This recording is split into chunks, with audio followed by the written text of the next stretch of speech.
Hola, soy Catalina Montero, coordinadora de la Unidad Anilla del Museo de Arte Contemporáneo de la Universidad de Chile, y junto a Pablo Madariaga y Martina Mella Yáñez, te damos la bienvenida a un nuevo capítulo de Irrupciones en el MAC, podcast dedicado al cruce entre arte, ciencia, tecnología y sociedad. En esta edición conversamos con la actriz y artista sonora Josefina Cerdapuga, quien junto a las directoras, dramaturgas y actrices Cecilia Yáñez Ortiz y Camila Milenka y las arquitectas Javiera Chávez Skoknich y Melissa Tomás Pavón, dan forma al proyecto transdisciplinar ¿Cómo se recuerda un crimen? A partir de la pregunta sobre los distintos crímenes que esconde la ciudad y a través del cruce entre las artes escénicas, el diseño, la arquitectura y el arte sonoro, la colectiva elabora audio recorridos exploratorios de la ciudad que problematizan la memoria, los afectos y la construcción de nuestra historia más reciente. Hasta la fecha han estrenado 3 audio recorridos, el primero sobre la Villa San Luis en la comuna de Las Condes, proyecto de viviendas sociales realizadas durante la Unidad Popular y cuyas ruinas se mantienen producto de la intervención militar. El segundo, un recorrido alrededor de la UNCTAD Tercera, actual Centro Cultural Gabriela Mistral, y actualmente se encuentran presentando su última pieza que lleva como eje central el río Mapocho, el cual recorren desde la comuna de Vitacura, Santiago Centro y Renca. La propuesta de cómo se recuerda un crimen, a modo de función teatral, convoca al público a través de llamados y tiene como único requisito contar con un teléfono celular y audífonos. De esta forma, el grupo avanza en conjunto y es mediado con un fanzine que promueve distintas acciones a lo largo del recorrido. Paisajes sonoros, entrevistas, testimonios, archivos de audio y distintas sonoridades construyen un relato transhistórico que busca en la experiencia barrial la revinculación con la ciudad y su memoria. Bueno, primero que todo y antes de empezar, quiero partir saludándote, José, por agradecerte por estar aquí con nosotros en la sede Parque Forestal del MAC. Agradecerte por aceptar nuestra invitación, hacer el disclaimer de que estaba también invitada hoy Cecilia, que lamentablemente está enferma, así que vamos a estar las dos conversando de este proyecto transdisciplinar. ¿Cómo estás? Muy bien, muchas gracias. Acabamos de estrenar nuestro proyecto ¿Cómo se recuerda un crimen? Río Mapocho este fin de semana. Entonces estamos en llamas, muy felices y al momento en que salga este podcast probablemente todavía nos va a quedar un fin de semana. Entonces lo primero es avisar que lo que vayan a escuchar aquí también lo pueden experimentar. Excelente. Oye, me gustaría partir, conversando sobre la génesis del proyecto ¿Cómo se recuerda un crimen?, sobre todo para contextualizar al público que nos está escuchando y para alinearnos también respecto a los conceptos clave del proyecto, ¿no? Este es un proyecto de memoria que comienza el año 2020 y hasta el momento ustedes llevan 3 versiones o como 3 patitas de este proyecto. La primera, que es la Villa San Luis, en la comuna de Las Condes. Después estrenaron un recorrido sobre la UNCTAD Tercera. Y recientemente, como me mencionabas recién, un recorrido sobre el río Mapocho. Uh-huh. Entonces, en resumen un poco, este es un proyecto que es un ejercicio de memoria, que no es solo un ejercicio de memoria individual de cada uno de estos sitios, sino que eventualmente es como una construcción de un entramado urbano que se construye a partir de una metodología colectiva e interdisciplinar, transdisciplinar, como se identifican ustedes. Uh-huh. Entonces, si es que nos pudieras contar cómo se vincula el proyecto con la memoria, un proyecto que, es una visita guiada, un poco es como un recorrido sonoro experimental a partir de estos 3 hitos en Santiago, al menos por ahora. Uh-huh. ¿Cómo piensan la memoria? ¿Cómo se vinculan con la memoria? Además, pensando en que estamos a los 50 años del golpe. Uh-huh. Por favor. Sí, esta investigación se estrena o se exhibe por primera vez el 2020, pero comienza la investigación el 2019. Un poco para contextualizar, Camila Milenka, que es una de las dramaturgas y codirectoras del colectivo, en un momento pasa por Las Condes y ve esta ruina que está ahí en Avenida Presidente Riesco frente al Parque Araucano, esta ruina, y ella se empieza a preguntar qué es esto. Era muy peculiar porque entre medio de todo este como espacio ultra tecnológico de edificios despejados que tiene Nueva Las Condes aparece este bloque a medio destruir y empieza a indagar sobre esto y junto con Cecilia, que es la otra codramaturga, codirectora, ya habían trabajado otros proyectos sobre memoria. Entonces se plantean la pregunta sobre qué fue lo que ocurrió ahí y también, como dice el título del proyecto, cómo se recuerda un crimen. eh, Pensar en cuáles son los crímenes que aparecen en distintas ruinas o en distintos espacios o que desaparecen en esos espacios. Y la investigación surge sin pensar mucho como en cuál va a ser el modo de exhibición, ¿ya? Nosotros nos planteamos en constituir un equipo que tuviese, claro, yo trabajo desde el diseño sonoro, desde el arte sonoro.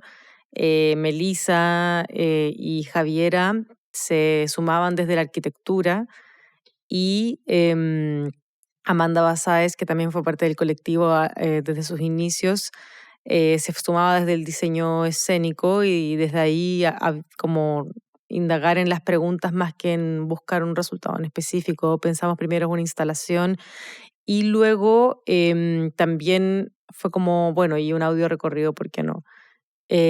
Justamente es algo súper interesante pensar este tipo de experimento o este tipo de experiencia desde el sonido, porque cuando visualmente hay una higienización de lo urbano y lo que intentamos hacer es ocultar desde la visualidad, es muy interesante trabajar la memoria desde el sonido porque un poco desde una visión poética, pero también política, lo que hace es intentar capturar el eco que se mantiene resonando en un espacio, desde esta idea de que en realidad la energía no muere, sino que solamente se transforma o se mantiene ahí quizás y no podemos percibirlo.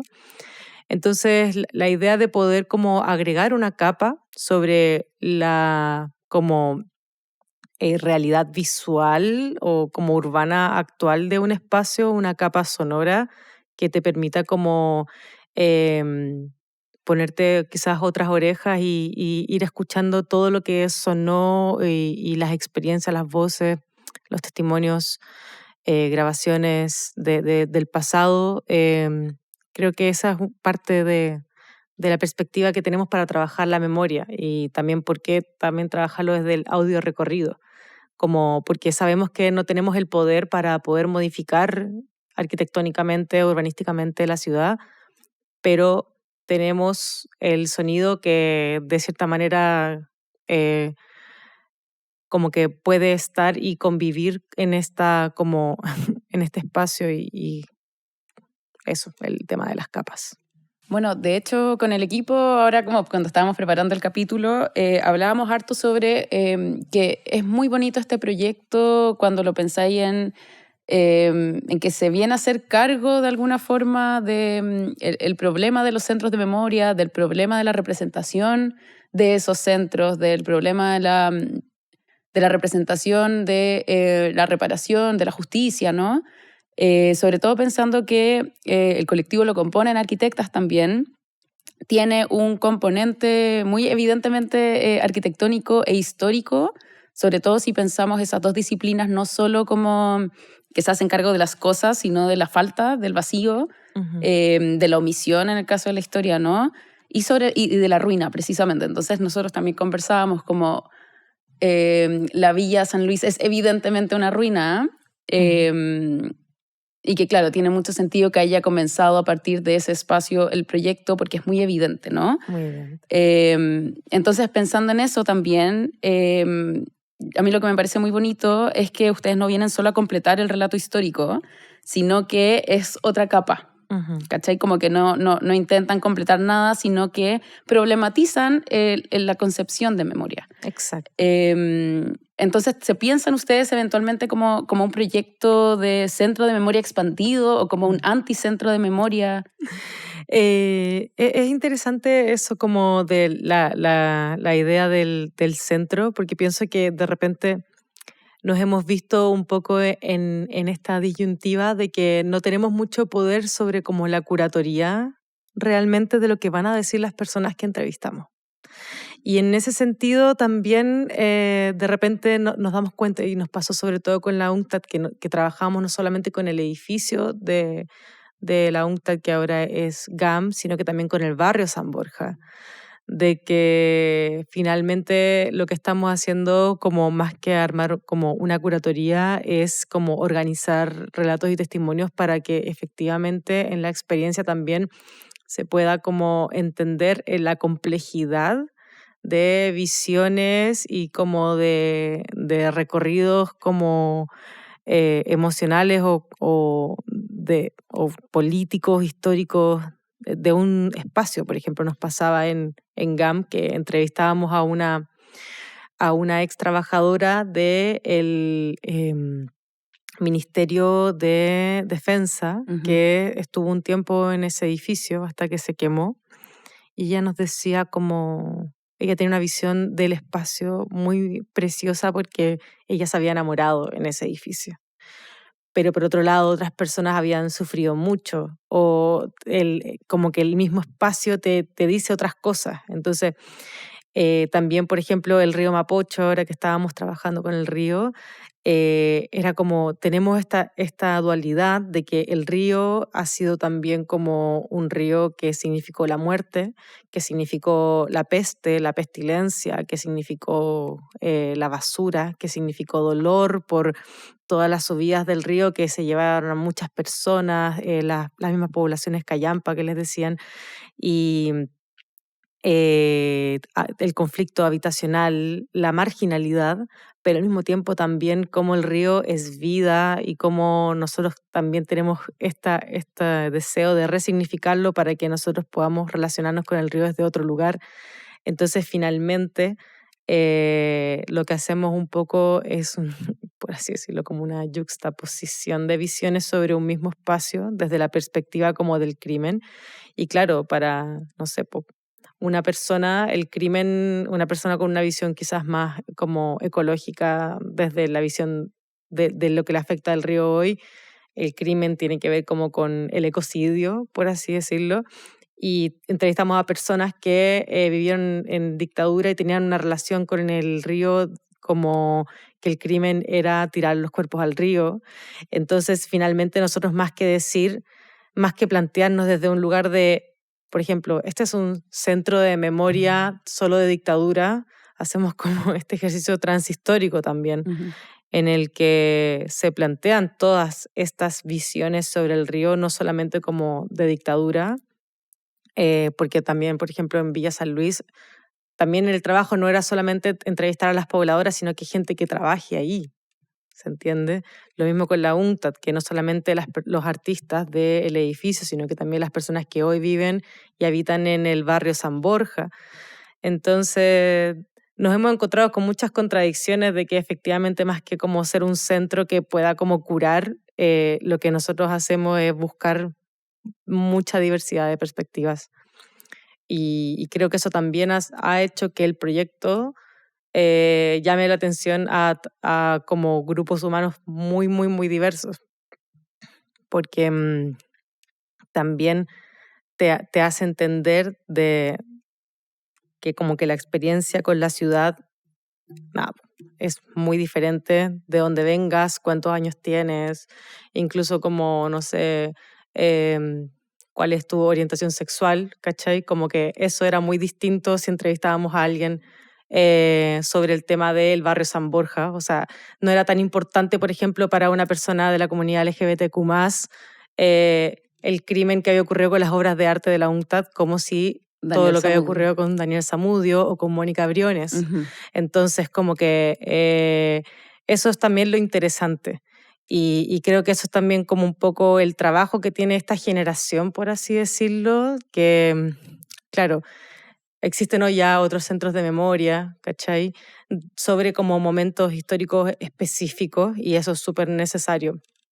Pero, por ejemplo, no sé, los millennials, por así decirlo, que nos dicen como ustedes no lo vivieron, entonces como no hemos vivido nada, entonces, bueno, hablemos de todo también. porque finalmente con qué nos podemos identificar. Siento que también todo como este proceso de la instalación de este como capitalismo muy brutal tiene que ver con hacernos sentir que no pertenecemos a nada y que no tenemos derecho a hablar de nada. Entonces, en esa perspectiva, primero, no somos nosotros las que estamos hablando, y segundo, hablemos de todo.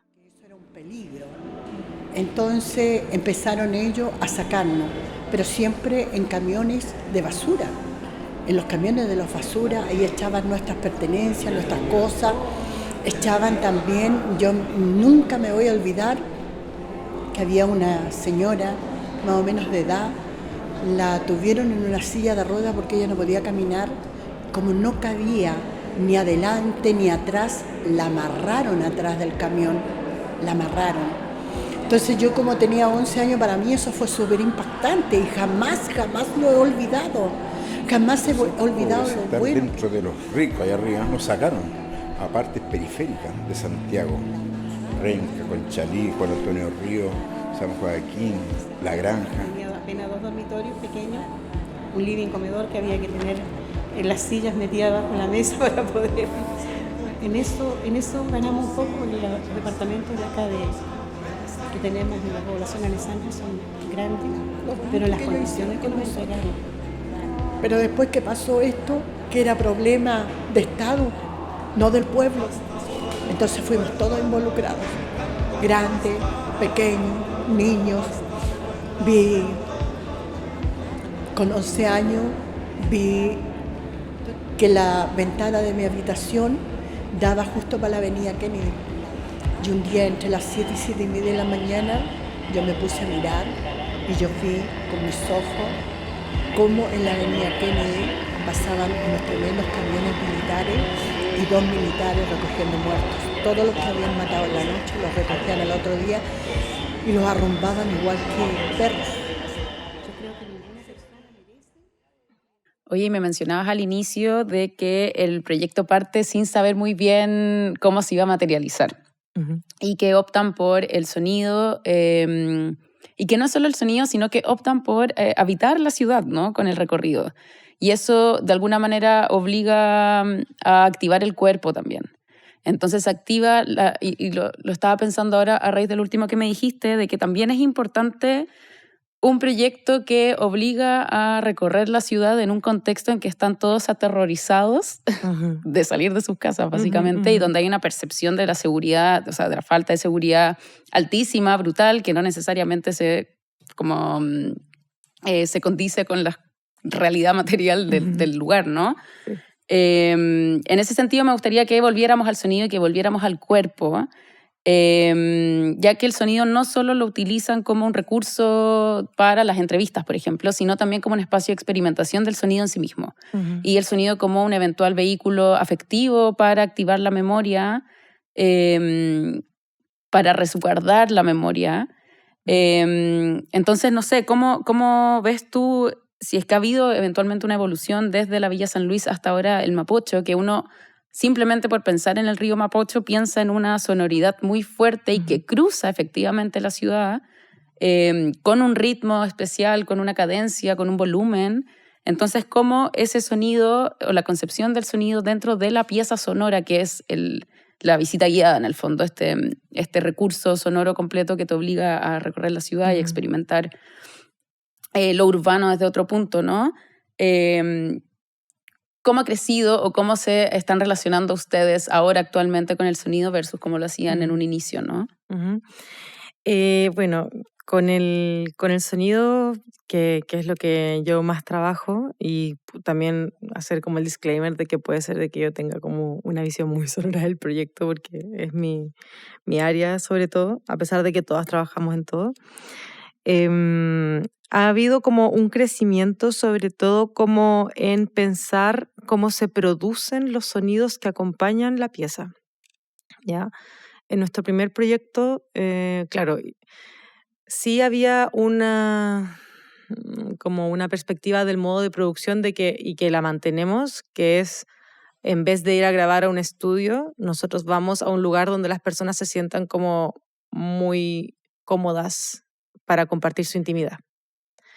Justamente esto de que es un proyecto artístico nos da un poco como la libertad de que no queremos como la visión profesional, por ejemplo, de las personas, sino que queremos que puedan conectar con el tema. Entonces, no sé si tú te vas a inspirar más con que la entrevista sea en el río, bueno, iremos al río y el sonido se colará el sonido del río, y en ese sentido también no estamos optando como por una validación como de la calidad según los parámetros de cómo tiene que ser un buen sonido, entre comillas. Y por eso también hablamos de que lo que nosotros hacemos son paisajes sonoros. Y esa fue como la primera decisión a nivel de sonido y a nivel de memoria de que las entrevistas sean en esos espacios de intimidad, para poder como activar un lugar más emocional, porque también entendemos que a diferencia como de construir una historia, trabajar la memoria tiene que ver mucho con poder entrar emocionalmente para que el cuerpo se pueda afectar. En ese sentido, el sonido tiene como un súper gran potencial, no solo como a nivel del contenido que puede llevar el sonido, sino que a nivel como neurológico, ¿ya? De cómo incluso hay ciertos como archivos sonoros que se alojan en lugares diferentes del cerebro si es que van acompañados con un componente emocional, y cómo eso puede como sostenerse en el tiempo y como afectarte mucho más. Como voy a hacer un paréntesis, pero esta tesis la trabaja el director de este documental que se llama Alive Inside, que es Rosetto Bennett, y que es un documental en el que lo que hacen es que arman un proyecto para buscar cuáles eran las canciones importantes, emotivas, de personas en un centro de Alzheimer, como de personas con Alzheimer.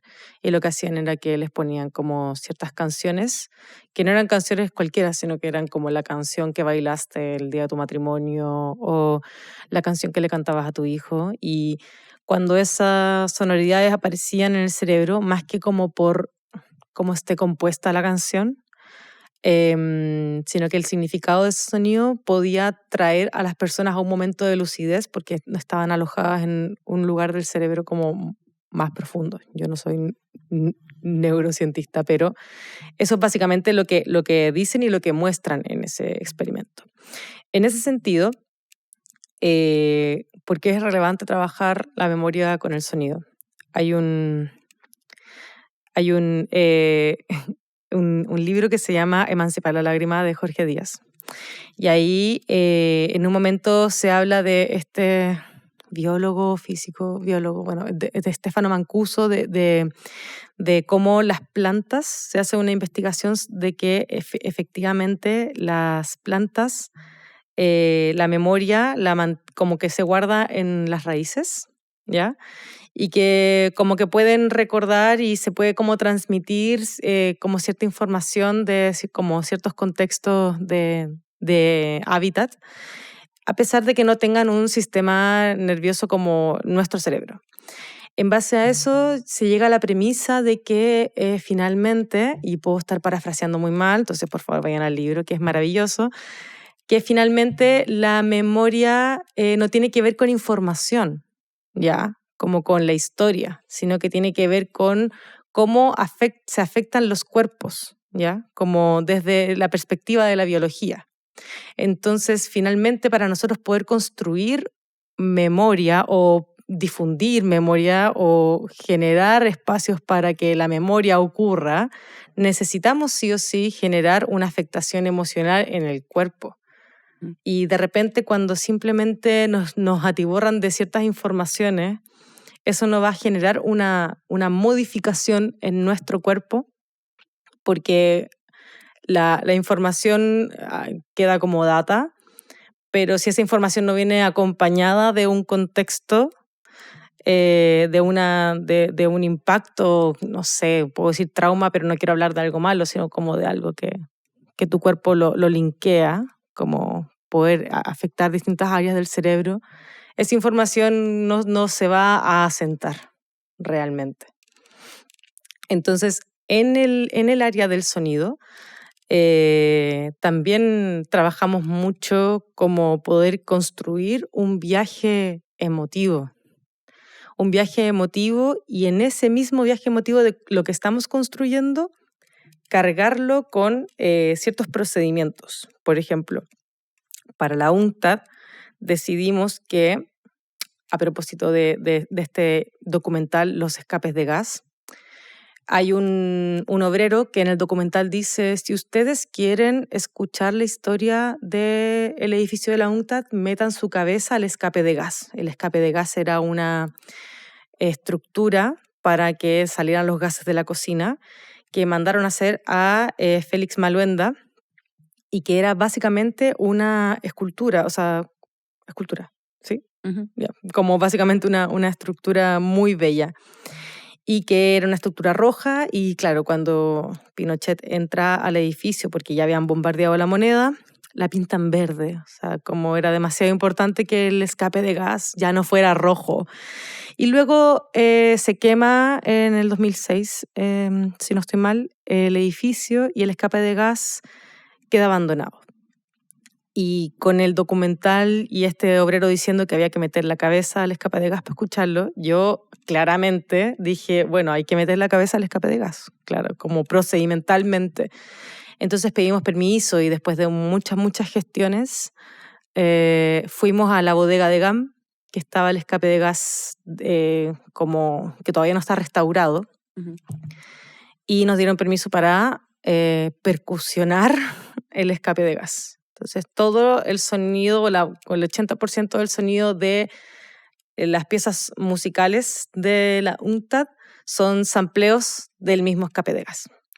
Y eso es algo que, claro, en algún momento lo decimos al final de todo el recorrido, pero para nosotros también es muy importante que procedimentalmente podamos como también trabajar esas materialidades, o que las mismas materialidades en el sonido puedan ser parte constitutiva de también el mismo relato. Ahora con el río Mapocho también la gran mayoría son sampleos de el río con Tascam, o el río con hidrófono,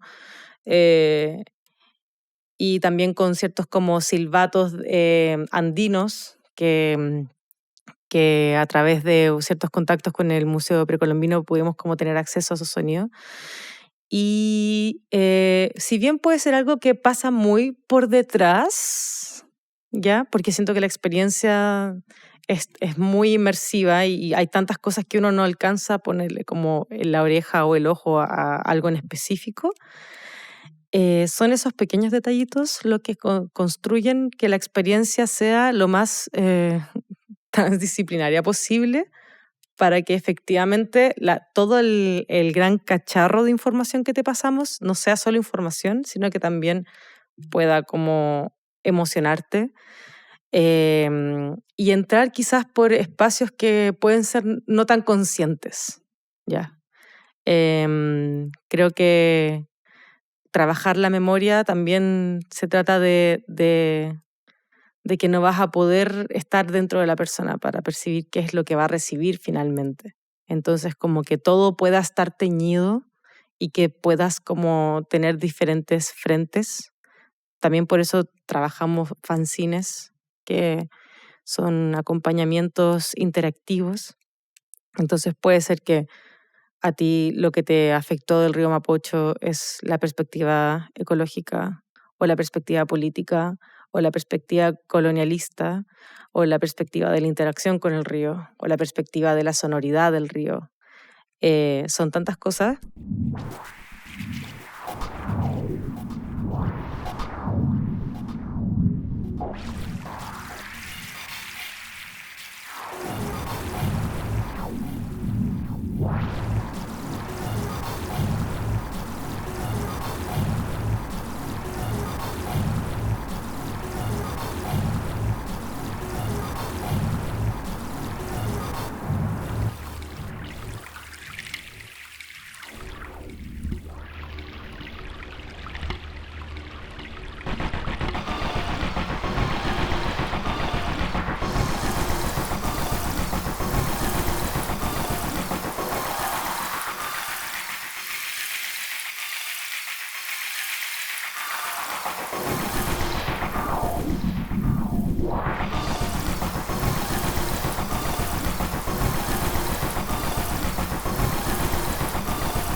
Oye, me gustaría como conversar sobre el recorrido, porque hemos hablado del sonido, no tanto del cuerpo, que también me gustaría conversar sobre eso, pero qué bueno que trajiste a colación el fanzine con el que acompañan los sonidos. Yo tuve la suerte de participar solo del de la UNCTAD, es el único que conozco, pero en ese recorrido, claro, ustedes entregan un fanzine que se compone de distintas acciones que uno va haciendo a lo largo del recorrido y que obligatoriamente te hace vincularte materialmente con, en este caso, el edificio del GAM o con las calles o con ciertas esquinas particulares, ¿no?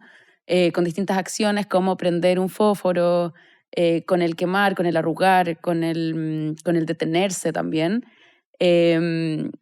que me hace pensar en el cuerpo, ¿no? Obligatoriamente. Y me gustaría que conversáramos sobre eso porque también ustedes son un colectivo de puras mujeres, de artistas, de actrices, de arquitectos, que eso como hay un vínculo desde espacios muy distintos, pero un vínculo muy activo con el habitar, con el recorrer, con el sentir, con el experimentar desde la corporalidad, que además experimentar la ciudad siendo mujer, siendo disidencia, ¿no? Es otra cosa.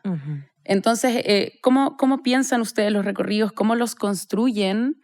¿En qué piensan? Porque, claro, estamos pensando todo el tiempo en vincularse afectivamente con los espacios y que es lo que me parece muy tierno del trabajo que ustedes hacen, que es una revinculación afectiva, sentimental con la ciudad, que vaya más allá del tener miedo a la ciudad o del ir rápido para llegar lo antes posible de punto A a punto B, sino que es todo lo contrario, ¿no? Es volver a tomarnos las ciudades, volver a recorrer la ciudad, a mirar, a reconectar y a recordar. Y es como pensar en la memoria como esta acción activa que tenemos que estar haciendo y recordando todo el tiempo en esta revinculación afectiva, me parece muy precioso. Entonces me gustaría que me contaras un poco sobre el recorrido, sobre el vínculo con el cuerpo. Tú como actriz también, ¿no? Sí. Bueno, eso es muy hermoso como esta revinculación afectiva, porque siento que de repente es como que dos personas se sentaron a conversar y es como, ya ciudad, ¿por qué eres tan conche su madre? Y la ciudad te dice, no, mira, en verdad me ha pasado todo esto y ha sido súper duro. Y tú como al final de la conversación igual terminas un poco entendiendo y como si bien puede ser que la ciudad se mantenga todavía peligrosa, tú vas a tener otra visión más que de la ciudad como un enemigo, sino que la ciudad como una entidad que también requiere ayuda. ¿Se entiende? Un poco como la ciudad también es víctima, por así decirla, de los crímenes. Al igual que, por ejemplo, en este caso en el río Mapocho del Río. ¿Ya? Entonces es muy interesante como que dos entidades se sientan a conversar y es como, mira, me ha pasado todo esto, me ha pasado todo esto. Y es muy lindo lo que tú decís de esto como reencuentro afectivo, porque claramente para que ocurra un proceso de enamoramiento, yo tengo que entender el contexto detrás de todo. Y eso pasa, bueno, en el arte, que es como, yo siempre le digo a mis estudiantes como, antes de entrar a cualquier exhibición, hagan el ejercicio de, no sé, aunque sea leer el texto curatorial, que yo antes no lo hacía y como que a veces me pasaba que conectaba a cero, que también es un buen experimento, como entrar y no como ver qué te llama la atención. Pero para efectivamente lograr enamorarme de lo que sea como de una obra o sea como de una persona o sea de un lugar, tiene que ocurrir un espacio en el que se comparten ciertos contextos, ¿ya? Entonces eso es muy bello. Sobre el cuerpo y sobre efectivamente ser mujeres en el espacio, bueno, no te voy a decir que es como una fantasía de que nunca nos pasa como de sentir que puede ser que corramos peligro, o sea, como eso también es esa dualidad de que, por ejemplo, no sé, ahora estamos haciendo recorridos en ciertos lugares súper, no voy a decir, no son inhóspitos, pero que no hay nadie. Y obviamente para nosotras estar en esos lugares es, tenemos esta idea de que puede ser peligroso, etc. Pero lo interesante es que si no estamos reclamando esos espacios no van a modificar la manera que tienen de interactuar con nosotros. Entonces, creo que también es muy como este terror a salir a la calle, que yo lo entiendo y lo comparto enormemente, pero también esta como trinchera de que no voy a permitir que destruyan o que me quiten este espacio que también tengo derecho de que sea mío, ¿ya? Y también eso es lo bello de hacer como recorridos en grupo, porque muchas veces nos han dicho como, oye, pero ¿por qué no dejan esto disponible, que cualquier persona venga y lo haga sola? Y creo que es diferente cuando estás en grupo. Uno se avalentona de manera diferente, como tú mismo decías, hay un momento en que hay que quemar un papel. De repente pasa que, no sé, justo como eso es abajo del monumento de Carabineros, pueden haber patrulleros en la zona, entonces como que si uno está solo probablemente no lo va a hacer, pero cuando uno está en grupo se siente mucho más seguro. Entonces este recorrido en grupo también te permite como experimentar la ciudad de una manera distinta, sintiéndote segura. Sobre el cuerpo es muy interesante porque como nosotros, como tú decís, parte del colectivo venimos del mundo del teatro, nosotros usamos las palabras del teatro, decimos dramaturgia, decimos funciones, pero no sabemos qué son. Pueden ser experiencias, exhibiciones, recorridos, son tantas maneras de nombrarlo. Pero sí tenemos esta como noción de que el cuerpo está implicado 100% y que en el momento en el que, por ejemplo, no sé, en el río le decimos a la gente como mete tus manos y tus pies al río. Dar ese espacio de que el cuerpo interactúe convierte de cierta manera al público como en el intérprete o performer de esta como obra, entre comillas. Y eso también permite hacer como que la experiencia pase por todos los sentidos. Y que como súper directamente modifique el cuerpo, ¿ya? Y que aparezcan olores y que aparezcan texturas. Por ejemplo, no sé, cuando uno quema el papel aparece un olor particular, como cuando uno mete los pies al agua, la textura del agua o la temperatura del agua. Todos esos pequeños detalles constituyen como un escenario, primero performático, pero también un escenario en el que la experiencia se amplifica para poder como construir esta memoria. Eso. ¿Y el recibimiento del público? ¿Cómo? Porque me imagino que si bien el público objetivo probablemente viene del mundo del teatro, viene del mundo de las artes, me imagino que hay público general que también está participando de cada uno de estos recorridos. ¿Cómo han podido conversar con las personas que participan activamente o que han participado en más de alguno, por ejemplo? Sí. Y si perciben esa... Porque yo creo que lo más bacán del proyecto es precisamente la reconexión con la ciudad. ¿Ocurre como qué comentarios han recibido, algo novedoso que no hubieran tenido en la mira? Bueno, nuestro público, a pesar de que venimos como de ciertas disciplinas, es muy, muy, muy diverso, ¿ya? Eso es muy interesante, viene gente como desde los 15 hasta los 70 años, ahora en el río, que nosotros bajamos por una pendiente al río, llegaron una pareja de 70 y algo años, ya, y era impresionante porque aparte ellos nos contaban su experiencia después de ellos bañándose en el río cuando eran jóvenes o pololeando en el río, como otra experiencia, otra relación con el río antes de la dictadura. Y hemos recibido diversas perspectivas sobre el trabajo. Por ejemplo, una vez una chica nos dijo como yo hago clase a personas con trastorno espectro autista y esto es perfecto para ellos. Como que voy a intentar traerlos a todos porque O sea, esto de que pueden ir con sus audífonos, de que hay gente alrededor, pero no tienen que interactuar con las personas, de que las instrucciones, de que sean tantas instrucciones, ¿ya?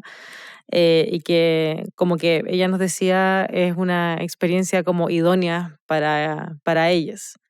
También es una experiencia poco accesible para personas con movilidad reducida. Ya, eso también es algo como que nos hemos dado cuenta, o el recibimiento, no sé, nos ha pasado personas que tienen movilidad reducida y claro, sabemos al tiro que o una de nosotras tiene que llevar a la persona, por ejemplo, si es que es usuaria de silla de ruedas, en silla de ruedas, o hay que llevarles un pisito para que se vayan sentando. Y también nosotros hemos sido conscientes de que hay que hacer más paradas dentro del mismo recorrido. Y que también, por ejemplo, ahora en el caso del río Mapocho, si bien en Vitacura es un punto que hay una pendiente, también tenemos la posibilidad del recorrido en Santiago Centro en el que no bajamos al río. Y entonces también el feedback que hemos recibido ha sido súper interesante y cómo eso ha ido modificando lo que nosotros hacemos. Eso, no sé si respondí la pregunta de cierta manera. Oye, otra cosa que me gustaría que conversáramos es sobre el elemento archivístico del proyecto. Bueno, yo sé que a ti te interesa mucho el archivo, ¿no? Pero en general pensando esta acción del recopilar el sonido, pero también es pensar el sonido como archivos y materiales raros de preservar también. Pasajeros, ¿no? Que tienen, creo que como que reúne un montón de problemáticas asociadas a lo que se tiene que guardar, a lo que se tiene que preservar. Así es que el archivo de un audio es representativo efectivamente de ese sonido. Y pensar también todo este proyecto como eso, como un ejercicio no solo de memoria, sino también de archivo. Entonces, ¿cómo lo ves tú en ese sentido? A mí, bueno, me apasiona también el tema de los archivos. Pienso que efectivamente ocurre algo de que si es que el archivo no está pensado también desde un procedimiento de difusión, estamos fallando desde una visión como archivística también. Entonces, es muy interesante que en el trabajo que nosotras hacemos, si bien construimos ciertos archivos, haciendo como las entrevistas, también utilizamos otros archivos que están como en, no sé, ciertos discursos que están en YouTube, o ciertas entrevistas que están en el Museo de la Memoria, que también lo hemos tenido como colaborador, que también puede ocurrir que cuando uno se enfrenta, en este caso, por ejemplo, en YouTube, al Internet, o en el caso del Museo de la Memoria, a un museo, puede ser tanta la información que uno no alcanza efectivamente a conectar en particular como con todo. Entonces, ahí pienso que es interesante porque más que o que exista un Museo de la Memoria o que existan estos audio recorridos, lo que estamos haciendo es dar la oportunidad como a estos archivos de difundirse. No sé, a mí me pasa, por ejemplo, entro a un museo y veo 50 audífonos colgados y me abrumo. Me abrumo mucho, entonces, pero eso es algo como súper personal. Pero es interesante que esta idea, sobre todo como de la dramaturgia, de construir como un relato que tiene como ciertos momentos de clímax, con ciertas interacciones entre medio, como momentos musicales, en el fondo lo que uno como que te educa en la experiencia de qué archivo estoy buscando, de qué tipo. De repente nosotros, no sé, nos damos cuenta que tenemos mucho testimonio, entre medio hay que poner como archivos del agua, ¿ya? Para poder generar una distensión de lo que es la diferencia entre un archivo, un testimonio, o un archivo como de una grabación, no sé, por ejemplo, de la grabación de los carabineros cuando acaban de lanzar a este manifestante al río. Entonces, acá es como un ejercicio complementario en el que estamos proponiendo una forma de difusión de estos archivos, más que como de creación de archivos nuevos. Entonces yo creo que ese es como el súper aporte de la visión archivística del proyecto, que es llevarlos a un lugar como súper, bueno, es que todo es experiencial, pero como muy, tampoco voy a decir dramático, pero de mucha acción, ¿vale? De mucha acción, en la que la acción no es solo como escuchar, sino que vincularse, como tú decís, con la ciudad afectivamente. Y que entre medio de esa vinculación con la ciudad o con un espacio afectivo aparecen estas cosas y un poco como que te sorprenden también. Y en esa sorpresa un poco como si lo estuvieras escuchando de nuevo. La atención es distinta. Si yo busco el discurso de Allende porque tengo tengo que hacer un trabajo para la universidad sobre la UNCTAD tercera, yo lo voy a escuchar con una visión. Pero si estoy de repente visitando el memorial de Zamudio y aparece entre medio como un discurso Allende sobre la UNCTAD y me doy cuenta de que hay ciertas visiones de la unidad popular que podrían haber como protegido eventualmente como esta situación, ahí se generan como conexiones diferentes y es justamente el contexto en el que se difunde el archivo lo que también me permite generar esas conexiones que no las había pensado si es que efectivamente voy directamente a un archivo con el objetivo de vincularme con ese archivo. Entonces, esta como sorpresa de que no sabes lo que va a venir y de estas mezclas y de este tejido es lo que ayuda a darle como este valor a esas cosas. Sí, estoy muy de acuerdo, sobre todo porque a mí me pasó, yo me sorprendí en ese recorrido de la UNCTAD al momento como de ir acercándome al Parque San Borja y acercándome al memorial de Daniel Zamudio. Yo no estaba pensando en eso cuando estaba iniciando el recorrido, ¿no? Tenía la cabeza puesta en la UP, ¿no? Como en todo lo otro que me estaban contando. Y fue como un golpe de realidad y de... Porque hay algo con la memoria y con los ejercicios de memoria que compartimentalizan ciertos momentos, ¿no? Como que cristalizan y compartimentalizan y un poco como que te los sacan de contexto.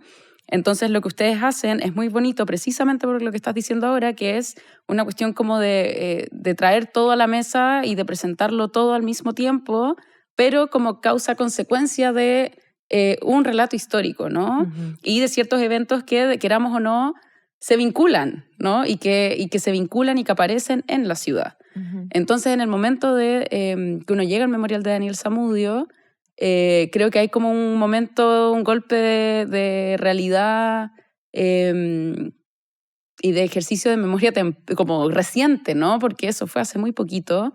Pero pareciera que si es que uno no está activamente buscando recordar, el olvido es lo primero que pasa, ¿no? Y uno como que el Parque San Borja pasa a ser el Parque San Borja de nuevo. Uh-huh. Bueno, eso, una pequeña reflexión que Sí, quería hacer porque totalmente. me lo recordaste, porque efectivamente ocurre. Uh-huh. Y eso es muy bonito. Uh-huh. Y creo que tiene un valor muy importante en eso que están haciendo ustedes. Claro, es que si yo te digo como el robo de las obras de arte de la UNCTAD es súper importante, tú me vas a decir, gracias por la información, pero yo necesito mostrarte cómo ese hecho del pasado afecta en tu presente y cómo quizás puede ser que no esté conectado como la UP, como con el crimen de Zamudio o de Mónica Briones, pero claramente hay conexiones que tienen que ver como con la impunidad, que tienen que ver con el fascismo.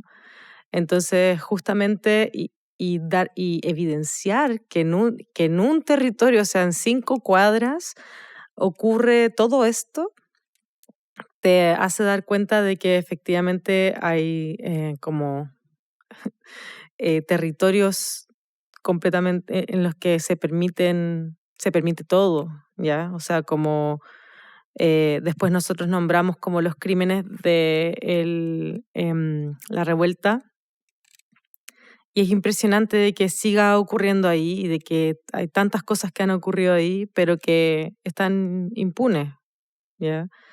el mismo crimen hacia, no sé, como que en un momento nosotros decimos, hay obras de arte que todavía están desaparecidas. Uno de los textiles que apareció recientemente es el de las bordadoras de Isla Negra, una de las obras más recordadas del edificio. Sí, porque son 7 metros, parece así de ancho, por 2,20 metros de largo. Tejí una parte sola, de 2,20 metros, la parte del mar. Todo lo que es mar, de donde empieza, esa la hice yo solita. Y trabajé en la Unión también, la parte del cielo. ¿Que la vi en la UNTA? No, fue una sola vez. Una sola vez que la vimos en el mural que estaba colocado. Que vinimos, porque no es bordadora, es bordada. ¿Ya? El relato anterior es de Rosa Santander, una de las últimas bordadoras que sigue con vida, quien hasta la entrevista a fines de marzo no sabía qué había pasado con su obra.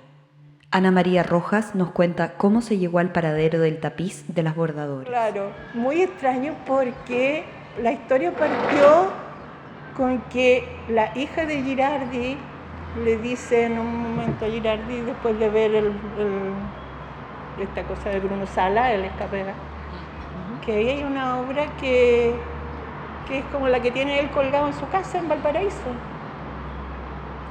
Y según el Girardi, es posible, no sabía que era eso. Bueno, pero la Antonia, creo que se llama la hija, le dice que tiene que devolverlo. Yo fui con la gente del Museo Salvador Allende a la casa del suegro de Girardi. Y ahí estaba el bordado en 4 partes, separado en 4 partes. Entonces, eso es como una micro muestra de lo que después se relata en todo el resto de las cosas. Entonces, eso es lo interesante de que en una misma experiencia podamos tener como distintos tiempos, y obviamente hay algo que lo engloba, que tiene que ver como con el crimen y la ruina, quizás incluso, pero que te permite efectivamente ampliarlo y conectar cosas que quizás no habías visto la conexión, a pesar de que de repente pueden ser muy evidentes, pero claro, como que el mismo edificio que hoy es GAM fue el edificio donde como la junta militar operaba. Eso es muy impactante. Y todavía hay un edificio completamente vacío, abandonado. O sea, que el centro cultural como más grande, podríamos decir, de Chile incluso, como que es un centro cultural muy importante, tiene un edificio que está completamente vacío. Eso puede ser como, es muy evidente, pero ¿por qué lo naturalizamos? O sea, como que esas naturalizaciones, o que por ejemplo, no sé, está lleno de rejas, y antes todo había sido construido desde la visión arquitectónica de que fuese un lugar por el cual uno pasara y en ese paso uno dijese como, mira, voy a ver esta exhibición, o que había un comedor, entonces uno iba a comer y claro, voy a ver una exhibición, voy a aprovechar de comer, o voy a aprovechar de comer y voy a ver algo, voy a conectarme de alguna manera. Uno puede decir como, no, sí, obvio que sabía que el edificio estaba vacío, pero sentémonos un poco a reflexionar sobre eso, ¿ya? ¿Cómo puede ser que hasta el día de hoy, todos los años que han pasado? O sea, y eso también te demuestra que si bien sabemos que muchas víctimas de la dictadura no han tenido justicia, eso pasa en todo ámbito, como incluso en lo arquitectónico. Han habido lugares que siguen abandonados desde ese momento. Así que eso.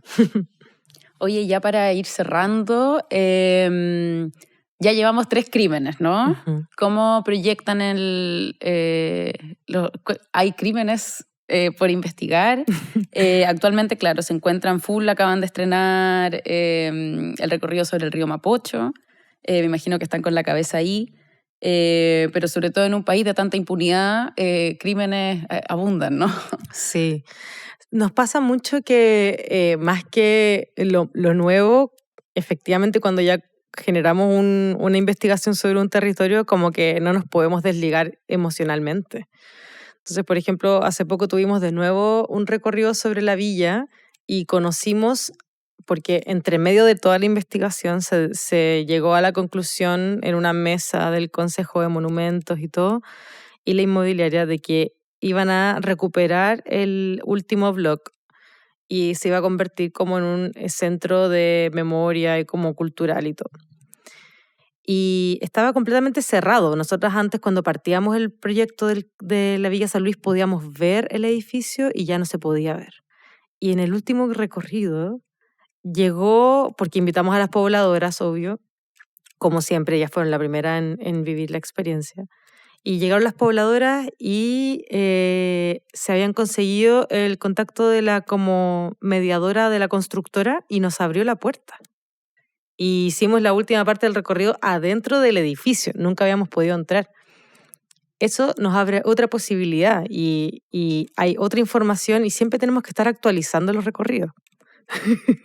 Siempre hay que estar regrabando, algo se sumó, algo pasó. Entonces, por ahora lo que nos ha pasado es más como tener que robustecer lo mismo que ya tenemos, porque para nosotras, o sea, es imposible hacernos las Larry porque ya tenemos una conexión emocional muy profunda y también de repente pasan cosas y la gente es casi como si fuéramos un teléfono de denuncia, ¿cachai? Como que de repente hay personas que es como, oye, pasó esto aquí y nos avisan y es como, ya, o sea, vamos a tener que hablar de esto. En paralelo, hicimos esto no es un proyecto nuestro porque hay curadores, pero fuimos colaboradoras de la muestra de 50 años después del Museo Histórico Nacional, haciendo los paisajes sonoros de la muestra. Entonces eso también es como un proyecto en el que estuvimos. Y empezamos como a trabajar con exhibiciones. Hicimos una exhibición en Argentina en el marco de violencia en el espacio. Y después hicimos una exhibición ahora en septiembre que era parte de una exhibición mayor que se llama Huellas. Hicimos una muestra un módulo sobre nuestros proyectos. Entonces, un poco lo que queremos hacer es seguir exhibiendo lo que ya tenemos, mover también esta área más como instalativa. Y tenemos obviamente, porque tenemos una condición muy interesante, que es que nuestras dos arquitectas viven en Osorno y Camila Milenka, que es nuestra codirectora, vive en México. Entonces siempre hemos querido, y sigue siendo nuestro anhelo eterno, poder hacer un crimen fuera de Santiago. O sea, no hacer un crimen, sino que hacer ¿cómo se recuerda un crimen fuera de Santiago? Entonces, y no sé, pues cuando fuimos a Argentina también había gente diciendo como, no, vengan, hagan, y es como, bueno, no tenemos los recursos quizás pero nos encantaría, y eso es como un deseo de siempre, poder como hacerlo en otros espacios. Así que eso sería como un poco, no sé si es un adelanto, pero lo que nos gustaría hacer. Sí, creo que es muy importante pensar sobre el formato en sí mismo, ¿no? El formato de la audioguía o de los recorridos sonoros son infinitos, son alimentables todo el tiempo y tienen particularidades de vinculación y claro, como que creo que esa infinitud del formato es muy interesante como un nuevo medio a explorar, precisamente como además en el cruce entre disciplinas, el cruce raro que tienen ustedes. Y creo que cómo se recuerda un crimen es una forma de hacer, más que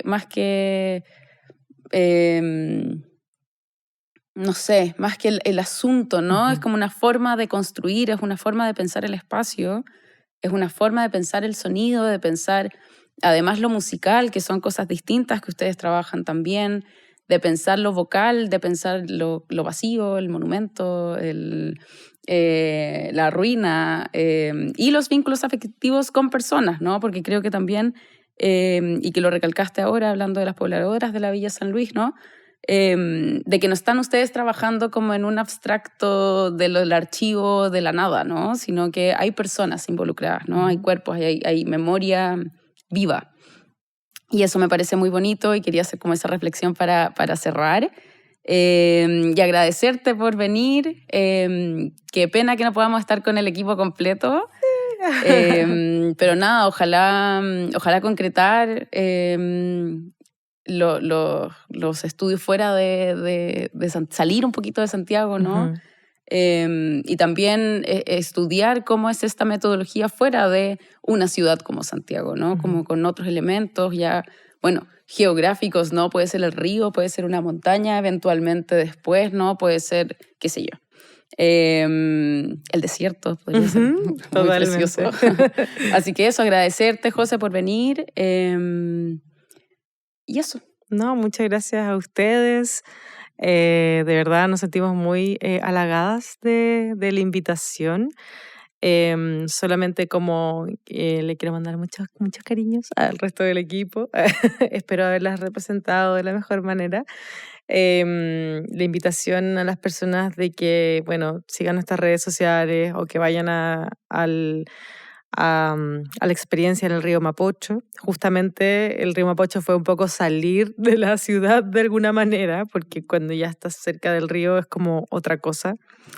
Y eso ha sido maravilloso y poder como estar en otros contextos. También nosotros constantemente estamos haciendo talleres de fanzine, que es nuestro equipo de nuestras arquitectas, que son fantásticas. Entonces siempre tenemos como, si no estamos haciendo una exhibición, talleres y cositas que creo que a personas les puede interesar. Así que eso, muchas gracias a todo el equipo de Anilla, al equipo de MAC, y nos estamos oyendo.